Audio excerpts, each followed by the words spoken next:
Don't be scared of Prairie Points. They have so many uses, and I am going to hold your hand as we go inside and do the Prairie Points of the Seahorse School Quilt Along. Come on inside and join me.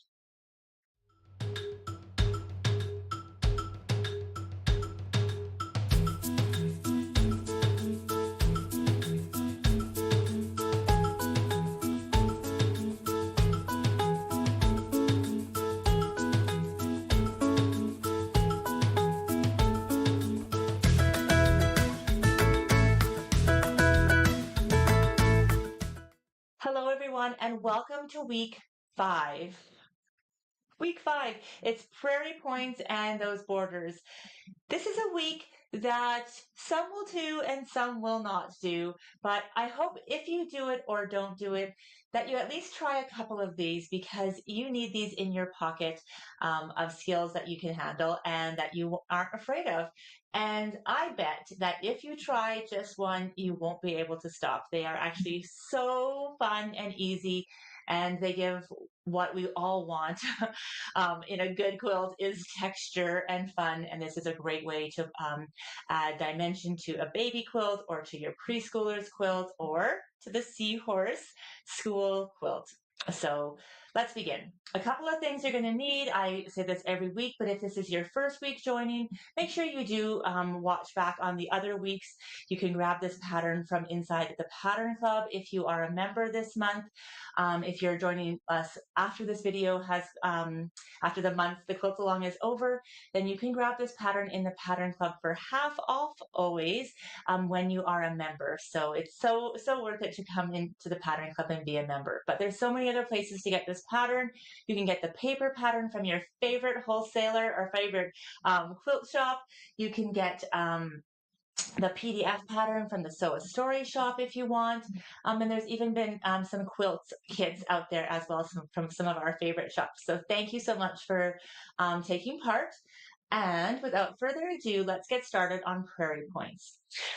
So inside the Seahorse quilt pattern here, the Seahorse School quilt pattern, you're going to find the instructions for how to do a Prairie Point on page 7. They are actually easier than you think. It's literally a square that goes fold, fold, lay in line. Like, honestly, this is how easy it is.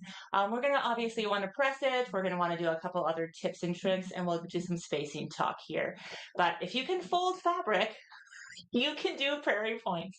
So this is on page 29, and it's literally just takes up half of page 29. But I did feel because it does have this connotation of being difficult, and I think just because it is like a three-dimensional object that you put into your quilt that people tend to shy away from it, but I don't want you to. So I want you to come on in and we're going to drop the camera down and we're going to go through how to make a Prairie Point. All right, let's go. All right, you're going to be so excited to see how easy this is. All we need to do to start is cut a 3.5 by 3.5 inch square. I'm going to move some of my fabric around and I'm just going to give you a couple of tips and tricks here. I'm going to grab my long ruler here and I'm going to start by squaring up off this fabric. All right, just like this. I'll do it here so that you can see it well. And I'm going to cut it in a 3.5 inch strips. If you go back to the cutting, oops, where was the cutting here? It'll say to cut 9, 3.5 width of fabric strips is what you're going to need to make all the Prairie Points that you need to go across this quilt. But just for this video, we're going to just do one strip here that's 3.5 inches wide.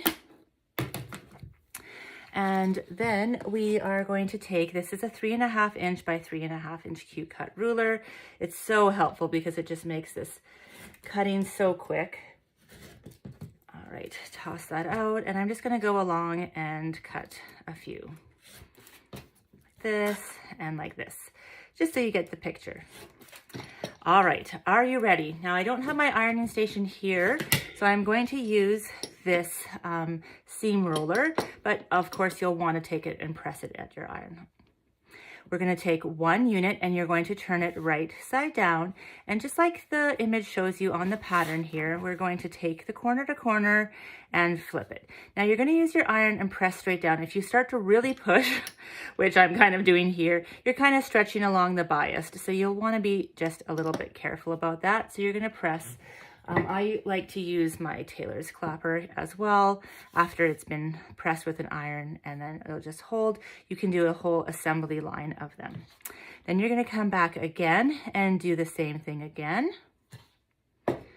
And we'll just pretend that this is my iron here, and we'll press it, and then I'll let it set. Now, all you're going to do, you see how it has like a great finished edge? The one thing you're going to want to do is just make sure that every one is like folded and pointing in the same direction.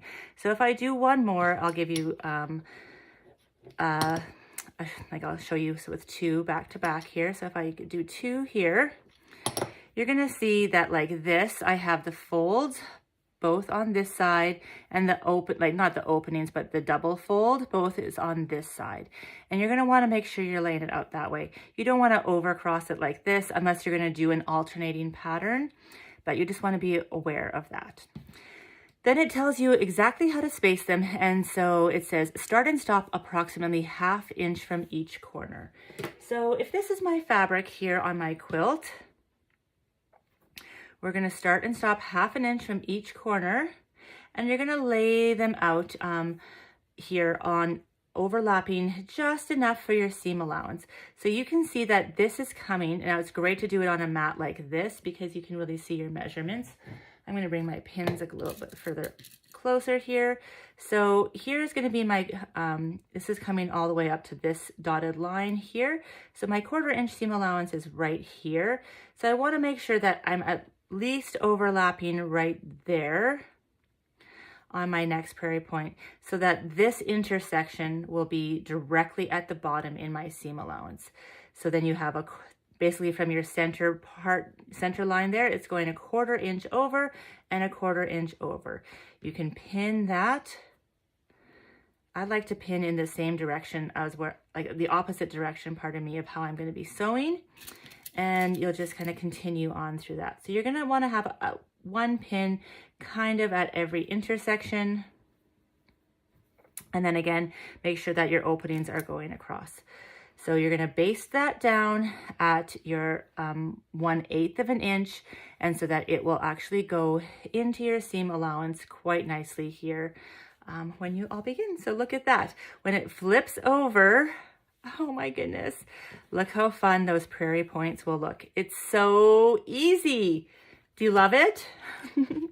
All right, isn't that just so fun? It's just very therapeutic, and you can really like listen to a great podcast or maybe even watch some more YouTube videos. And just like that, I almost feel like we need to pat ourselves on the back. Isn't this so addicting? You can just make prairie points till the cows come home, or should I say till the seahorses swim home? I don't know. Anyways, yes, prairie points. Do not be scared of them. I would love, love, love, love, love to see if you have some additional tips and tricks that you'd love to share. Please feel welcome to put them in the comments. Come into our Facebook group. This is what quilting is all about, is about community and learning together. And we'd love to have you in there. And of course, we want to see you for your final quilt as well. So please come along and share that. If you are not doing the prairie points, I still highly encourage you to use this as a catch-up week and join me again next week because it's our final week of this sew along, and we are doing quilting, binding, and finishing touches. And I'm going to share some really special near and dear tips and tricks from my heart and a few other products that I love. So I hope you'll join me next week. And until then, I hope you have a wonderful Seahorse School. Is it okay? Kind of a day. All right. We're getting so silly. Just prairie points bring out the best in us. All right. I hope you have a lovely day. And until next time, see you again soon. Bye for now.